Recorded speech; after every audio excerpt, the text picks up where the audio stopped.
이강민의 샵지사 10월호 7번째 페이지. 비읍, 기역, 이응, 리을 4개의 자음과 아, 와, 이 3개의 모음을 조합하면 최고의 역사 선생님이 완성됩니다. 2살에 한글을 뗐다고 주장하고 싶다는 박광일 선생님과 함께합니다. 어서 오세요. 안녕하세요. 박광일입니다. 실제로는 몇 살에 한글을 떼셨나요? 기억이 안 나요. 그러니까 부지불식간에 읽게 되었던 것 같은데. 가랑비 옷자 때. 네네. 그런데 이제 저희 때는 그래도 초등학교, 그러니까 국민학교잖아요. 국민학교 들어가기 전까지 한글 정도는 떼고 들어가야 된다.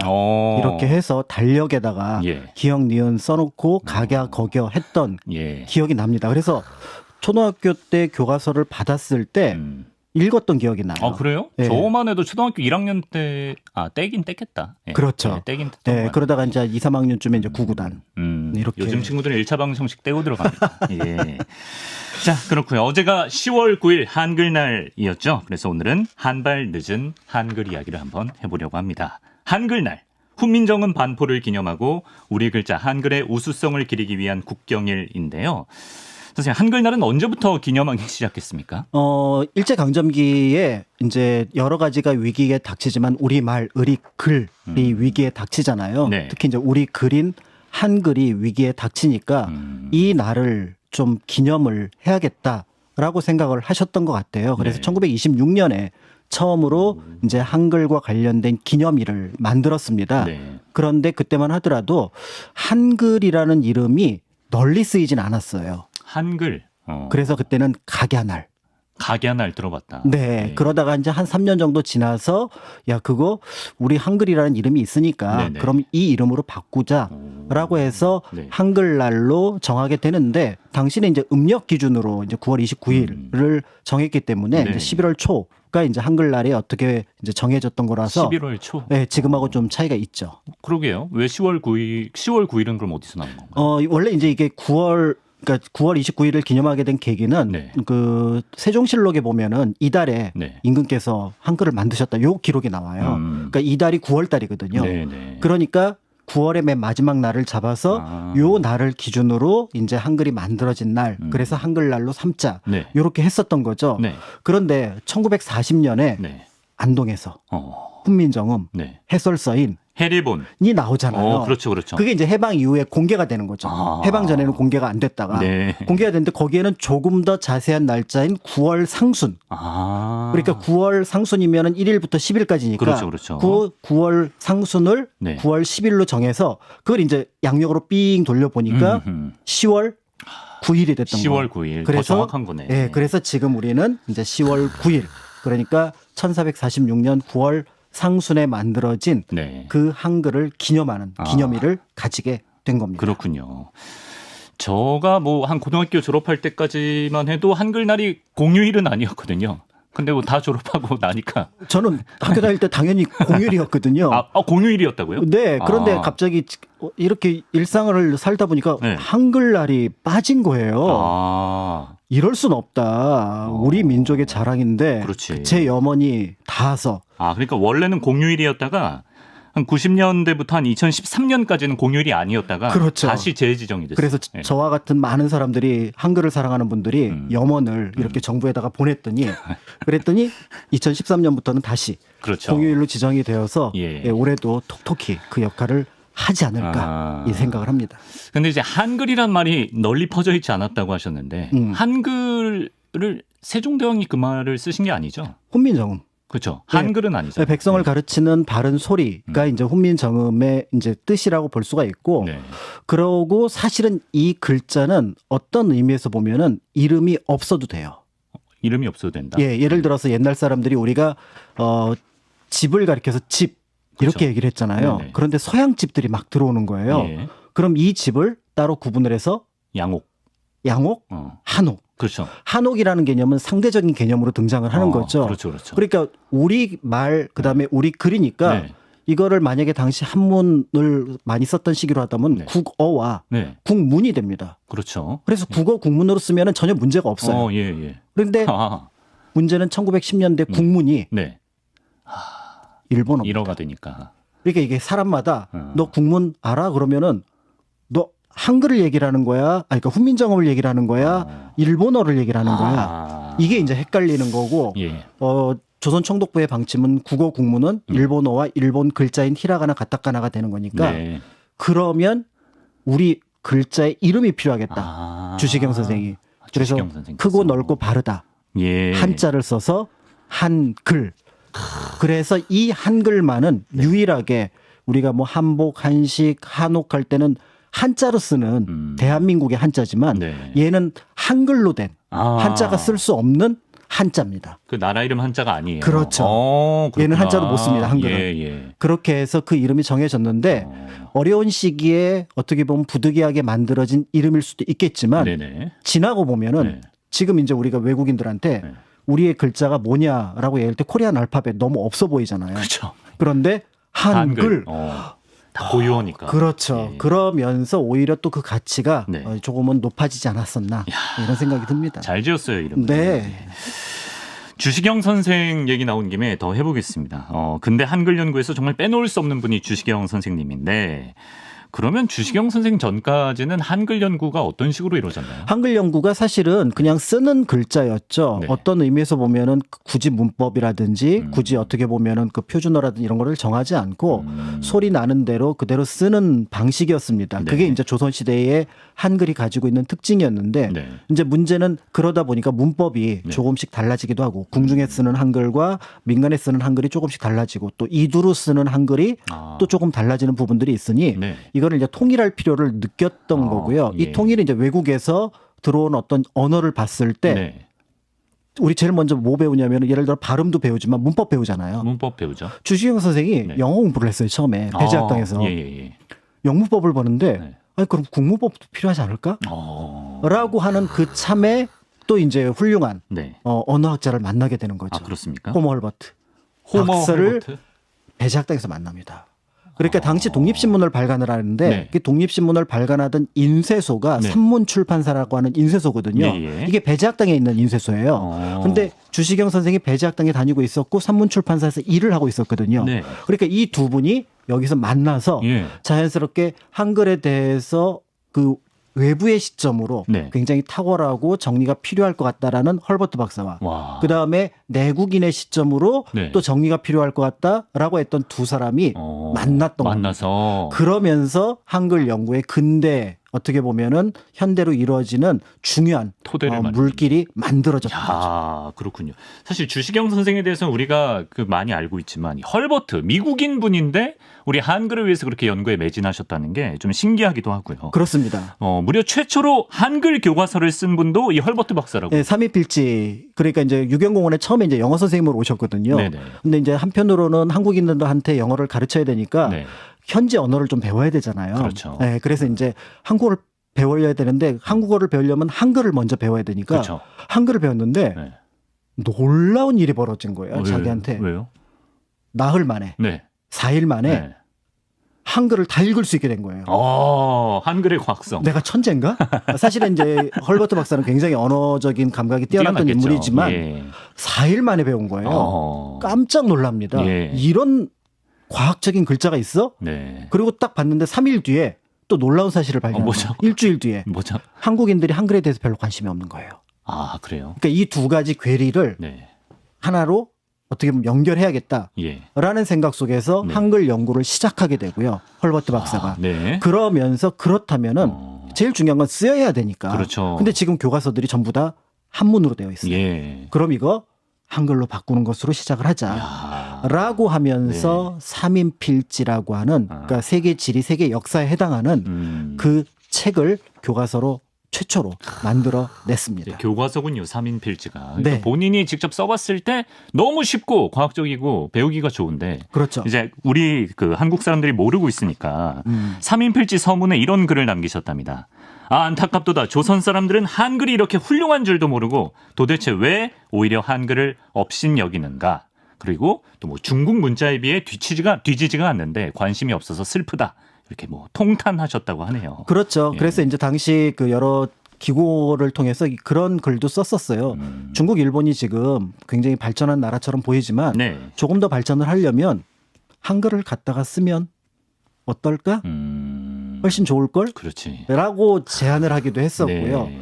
그런데 이렇게 훌륭한 문자를 가지고 있는 민족이 네.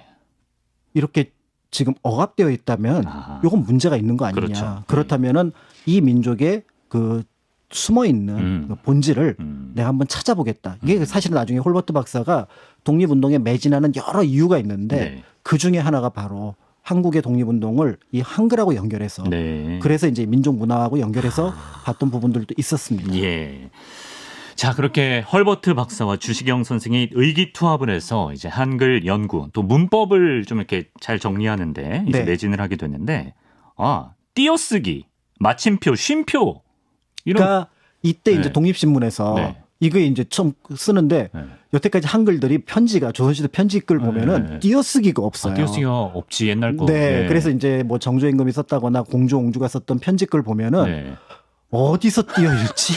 그러니까 일단 낱말이 낯설기도 하지만 예, 예. 어디서 띄어 읽어야 될지를 모르겠는 거예요. 엔터도 좀 잘못 치잖아요. 그렇죠, 예. 그렇죠. 그러니까 예. 이게 사실 한문도 어느 정도 익숙해지면 어디서 끊을지가 딱딱 보이는데 이건 한글은 그런 어떤 느낌으로 아버지 가방 느낌. 예, 이어져 있는 거죠. 그런데 이게 이제 대중들에게 어떻게 보면은 여러 가지 정보를 알려주는 신문에서는 이걸 어떻게 고민을 한 것 같아요.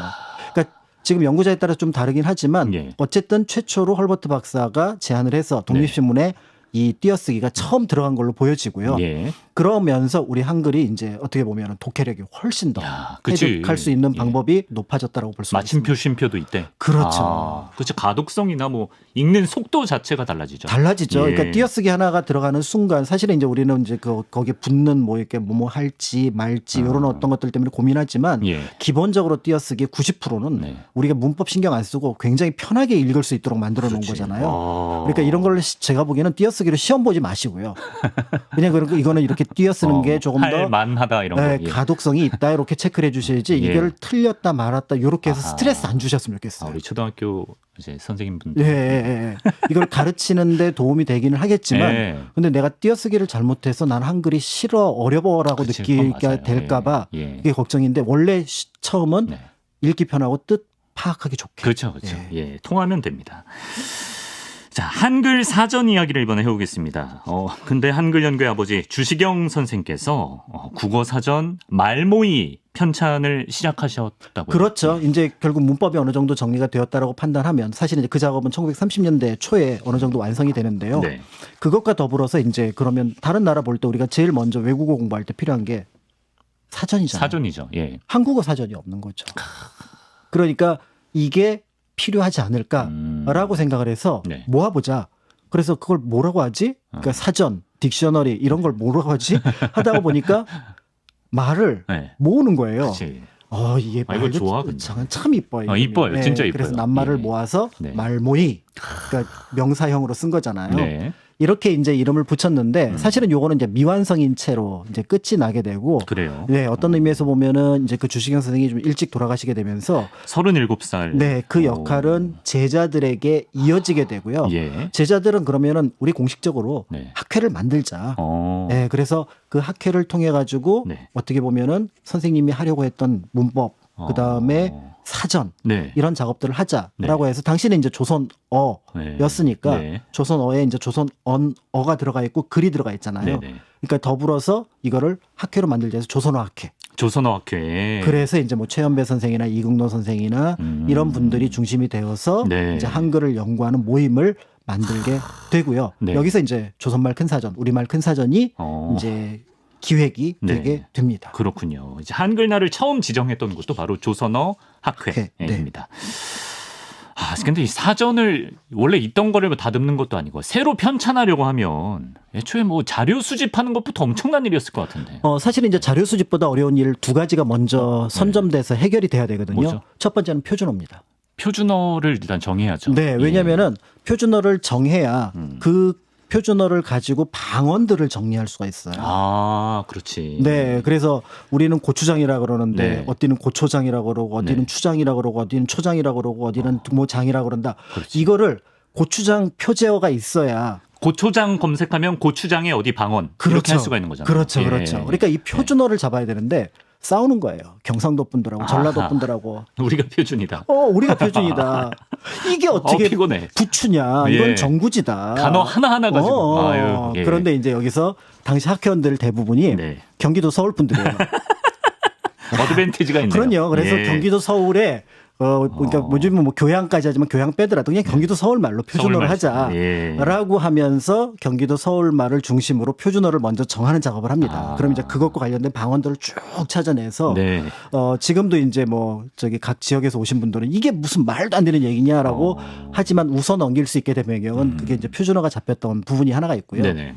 두 번째 이제 힘들었던 작업은 뭐냐면 외래어 표기법이에요. 외래어가 그때도 뭐 많이 들어와 있었겠죠. 그렇죠. 지금 우리가 쓰는 빵, 가방이 전부 다 외래어잖아요. 그렇죠. 예. 그러니까 이제 이런 것들을 어떻게 한글로 표기를 할 건지, 그러니까 외국어 표기하고 또 다른 어떤 표기법들 하는데 요거는 당연히 국외의 연구자들하고 교류를 합니다. 그 시기에. 예. 그래서 한 수십 개 나라, 한 40개 정도 나라 사람들하고 언어적으로 교류를 하면서 그러면서 한글의 외래어 표기법을 정하게 되는데 요 과정이 한 그럭저럭 한 8, 9년 전체 기간은 10년 넘게 소요가 되었다라고 볼 수가 있고 그 과정에서 이제 낱말을 모으기 시작하는 거죠. 이렇게 해서 이제 낱말을 모아서 대략 한 13년 정도 지났던 1942년쯤에 이제 기본 틀이 잡혔다고 생각을 하는 그 찰나에 사건이 일어나죠. 사건이 일어난다. 조선어학회 사건입니다. 그 유명한 조선어학회 사건. 이게 정확히 무슨 일이에요? 그러니까 1942년 어떻게 보면 마지막 독립운동이라는 그 어떻게 보면은 이름이 붙어 있는 사건이라고 볼 수가 있는데요. 함경도 일대에 이제 박병엽이라고 하는 지역 유지가 있었는데 이 사람이 민족 의식이 강했던 인물인 걸로 보여져요. 그럼 1941년 2년이면 좀 고개 숙여야 되잖아요. 그렇죠. 창씨 개명도 해야 되고 이 사람 맨날 두루마기 입고 다니고 그러니까 이제 동네 형사들이 저 인간을 어떻게 잡아 넣을까? 요시철 인물. 해갖고 어느 날 꼬투리를 잡아서 그 집을 압수수색을 합니다. 영장 없이. 그래서 수색을 하는데 이 사람한테서 뭔가 이제 사회주의 서적이나 이런 게 나오면은 그걸 갖고 잡아갈 참이었어요. 안 나오는 거예요. 잘 숨겼는지 어땠는지. 그러니까 조카 일기장을 뒤집니다. 조카 일기까지요? 왜냐하면 이제 삼촌이 어떤 걸 뭘 했는지 이런 것들을 봐야 되니까. 근데 거기에 문장 하나가 딱 걸리는 거예요. 뭐요? 오늘 국어를 써서 선생님한테 혼났다. 조카 일기에? 국어가 일본어잖아요. 그렇죠. 일본어를 썼는데 혼날 리가 없지. 혼낸 선생님은 그 선생님이 잘못됐거나 민족주의자잖아요. 그래서 방향 틉니다. 별건 수사로 넘어가는 거예요. 박병엽은 이제 버리고 이 일기장과 관련된 선생님을 찾아간 거죠. 그랬더니 그 선생님이 정태진이라고 하는 사람이었던 거고요. 이 정태진이라는 사람이 뒷조사를 했죠. 조선어학회원이네? 진짜 한글 지독하다. 연구를 한단 말이지. 사실은 이 처음에 나왔던 이 문장도 잘못된 문장이었어요. 그러니까 일본어를 쓴다고 한 게 아니라 한글을 쓴다고 혼났던 거였거든요. 그런데 어쨌든 이게 비약의 확대에 이렇게 되면서 결국은 이게 이제 처음에 함경도 지역에서 일어나다 보니까 이 서울 지역에 있었던 조선학회 사람들이 모두 잡혀가는 일이 벌어지게 되고 그때부터 우리가 알고 있는 고문, 그러니까 자백을 얻어내기 위해서 그래서 한글 연구가 아니라 조선어 연구를 해서 내란을 일으키려고 했지라고 하는 내란죄로 몰아가기 위해서 자백을 구하려고 했고 이 과정에서 이제 그 두 분 이윤재 한징 선생은 고문을 이기지 못하고 생을 마감할 정도의 엄청난 사건이 옥사를 하셨군요. 이 조선어학회 사건입니다. 그 두 분 말고도 이제 투옥됐다가 광복 이후에 이제 풀려 나오신 분들이 계신데요. 이분들이 이제 나오면서 석방되면서 사전 편찬을 위한 작업이 다시 좀 동력을 얻는다고. 그렇죠. 그러니까 1945년 광복이 됐을 때 보통 사람들에게 광복, 그러니까 우리가 일제 강점기에서 우리나라를 되찾았다라고 하는 거를 가장 어떻게 보면은 체험 몸으로 느꼈던 게 방송입니다. 방송. 일본어 방송이 나왔잖아요. 그렇죠. 한글 방송으로 바뀌는 우리말 방송. 그러면은 이제 위치가 역정된 거예요. 일본인들은 여태까지 여기가 너무 편했어요. 그렇죠. 그런데 이제는 한글로 된 한국어만 나오니까 이게 남의 나라가 된 거고요. 그렇죠. 그다음에 한국인들은 거꾸로 얘기하면은 이게 우리나라가 된 거예요. 그러니까 거기에서 조선어학회, 한글학회 분들이 할 일이 굉장히 많아졌어요. 그래서 이분들이 이제 바로 함경도에서 기차를 타고 8월 18일 날 서울로 옵니다. 왔는데 이제 서울로 왔을 때 제일 먼저 이제 이분들이 찾으려고 했던 거는 이제 그 압수 물품 중에 그 큰 사전 원고들이잖아요. 그 만들다만 원고들. 근데 이게 실종됐어요. 원고가 없어졌어요? 원고가 없어진 거예요. 수만 매에 해당하는. 일본이 태웠나? 그러니까 이게 이제 증거 물품으로 태웠고 우리가 알고 있는 것처럼 1945년 당시에 사실은 여러 어떤 자신들에게 불리한 물건들을 다 태웠거든요. 그러니까 이제 학회원들은 낙담을 한 거죠. 그래서 우리는 우리 일대로 하겠지만 원고는 다시 만들어야겠구나. 약간 좀 공든탑이 무너진 느낌. 그렇죠. 우리 저기 A4 이거 저장한 컴퓨터 꺼지면 컴퓨터 꺼져도 그때도 하는데. 네, 이게 다시 쓰는 게 더 힘들잖아요. 그렇죠. 처음 그냥 10장 쓰는 건 어렵지 않은데 한 3장 썼던 거 다시 쓰려고 그러면 정신력이 무너지기 때문에. 그렇죠. 그리고 그 문장이 왠지 잘 썼던 것처럼 그렇죠. 기억이 나잖아요. 근데 나중에 찾아보면 또 그렇게 잘 쓴 건 아니었는데 그런데 기적 같은 일이 일어나죠. 기적 같은 일? 원고를 찾나요? 네, 아까 이제 조선학회 분들이 모두 이제 투옥이 됐는데 이제 5명만 결국은 2년에서 6년형을 받게 됩니다. 근데 42년에 시작됐으니까 이미 형기를 거의 다 채운 거예요. 그래서 우리 그냥 포기하자. 그런데 몇 분이 한글을 연구한 게 죄가 되어서는 안 된다라고 해서 당시 말로는 항고, 지금은 상고를 합니다. 경성복심법원에 항고를 하는데 이게 8월 12, 13일에 걸석 재판으로 기각이 돼요. 그러니까 이 재판은 사실은 이제 더 이상 의미가 없어진 거예요. 그런데 이때 아마 증거 물품으로 함경도에서 원고를 서울로 보냈던 거예요. 그게 남아 있었구나. 서울역을 막 청소하던 조선 운송 그 주식회사 그 창고에서 덩어리 뭉치를 하나 발견하는데 그 앞에 큰 사전이라고 적혀 있는 거예요. 이걸 갖고 학회에다 연락을 합니다. 혹시 선생님 와서 보시죠. 뛰어갔습니다. 원고 잡고 펑펑 울었답니다. 이게 맞구나. 이게 우리가 13년 동안 작업해갖고 증거물이라고 빼앗겼던 그 원고구나. 라고 하면서 어떤 의미에서 보면은 조금은 힘을 덜 들이고 다시 큰 사전 편찬 작업을 이어갈 수 있게 된 거죠. 근데 이게 시간이 꽤 걸리는 일인데 광복 이후에 얼마 안 있어서 또 한국전쟁 발발하고 그러잖아요. 그렇죠. 이제 2가지 정도의 그 곤란함을 겪게 되는데요. 첫 번째는 일단 1권은 만들었는데 2권에 돈이 없는 거예요.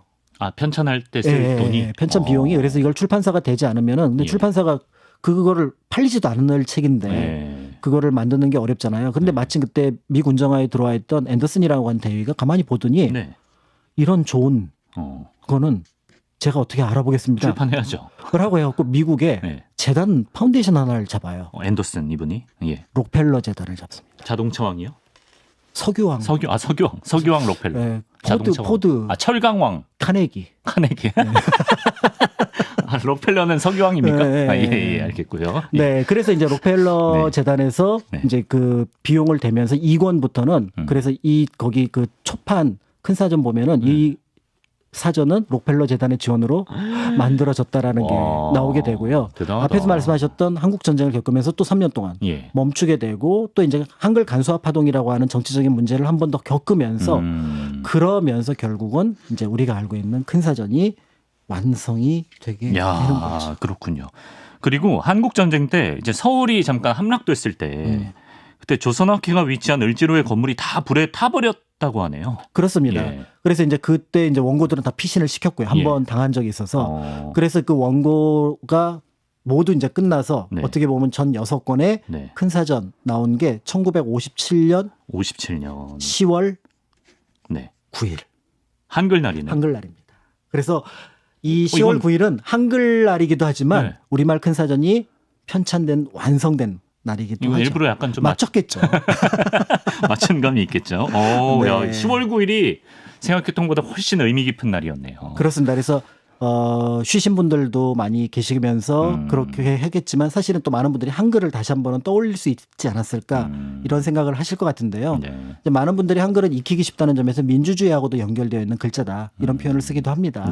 그런 면에서 이 한글을 창제한 것도 중요하고 또 조선시대 내내 그거를 유지해왔던 많은 분들 이제 뭐 오늘 말씀은 드리지 못했지만 훈몽자해를 썼던 최세진 같은 이런 분들이 또 유지하기 위해서 굉장히 노력을 하고요. 참고로 한글이 조선시대에 괄시받진 않았습니다. 잘 안 쓰였던 거지. 그래요. 세종대왕이 만드셨잖아요. 그렇죠. 그러니까 그게 이제 쭉 이어온 거를 근데 이제 헐버트 주시경 그다음에 조선어학회 분들이 다시 이거를 연결을 해서 현대로 토스를 했으니 이제 넘겨주었으니까 우리가 한글을 정말 귀하게 그렇죠. 예. 쓰시면 될 것 같습니다. 잘 보존해 나가야죠. 예. 고마운 분들의 이름도 우리가 잊지 않아야 될 것 같고요. 참고로 이제 조선어학회는 지금 한글학회로 이어져 와서 여전히 활동 중이라고 합니다. 자, 한글날의 역사부터 큰 사전, 또 록펠러 재단, 의외의 록펠러 재단, 예, 서기왕 록펠러 예, 재단과의 인연까지 박광일 선생님과 함께 오늘 알아봤습니다. 선생님 오늘도 고맙습니다. 감사합니다.